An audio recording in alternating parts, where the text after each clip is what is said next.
মেয়েদের জীবনটা কতটা পরিবর্তনশীল, তাই না?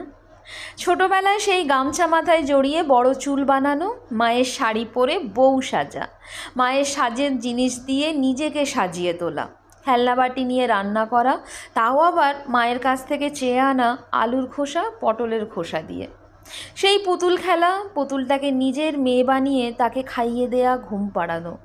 তখন মনে হতো না কবে বড় হব? বড় হয়ে ওঠাটাই হয়তো সবচেয়ে সুন্দর।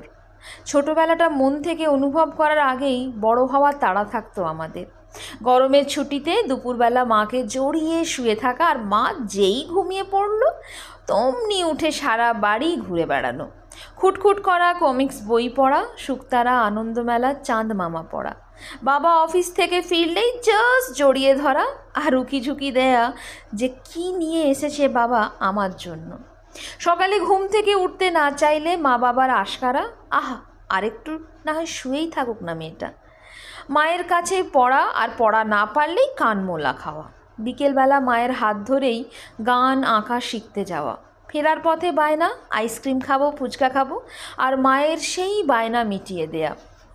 পুজোর সময় অনেক অনেক অনেক জামা পাওয়া, আর স্কুলে বন্ধুদের বলা ঠিক কটা জামা হয়েছে। পুজোর দিনগুলো মা বাবার সাথে ঠাকুর দেখা আর হাজারো বায়না। সেই কটা দিন যেন মা বাবাও সব ইচ্ছা পূরণ করতো আমাদের।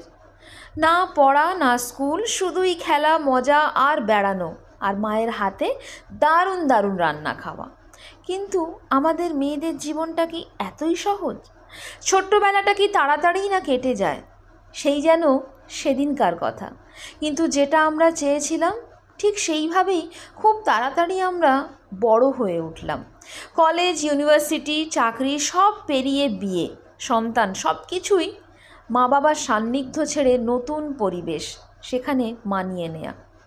আমাদের সমাজে কিছু মেয়ে সেই নতুন জায়গায় ভালো থাকে, আর কেউ থাকে না। কাউকে লড়াই করে বাঁচতে হয়, আর কেউ খুব স্বাধীনভাবেই বাঁচে। কেউ কেউ অত্যাচারিত হতে হতে প্রাণ দেয়, আর কেউ সারা জীবন স্যাক্রিফাইস করেই কাটিয়ে দেয়।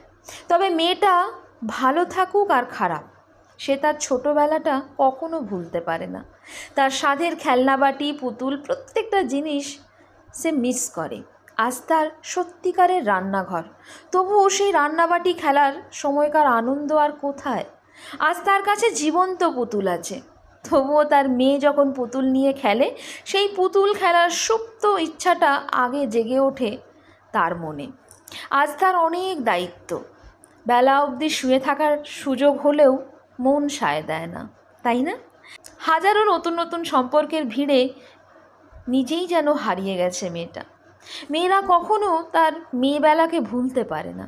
বড়বেলাটা যে বড্ড কঠিন, বড্ড বাস্তব। ছোট্টবেলার কান্না পেলে মায়ের কোলে মুখ গুঁজে হাউ হাউ করে কাঁদতে পারা মেয়েটাও আজ নিস্তব্ধে কাঁদতে শিখে গেছে। ছোটবেলার খেলাটাই বড়বেলায় বাস্তব হয়ে যায়, কঠিন বাস্তব। সত্যি মেয়েবেলাটা বড্ড মিস করি।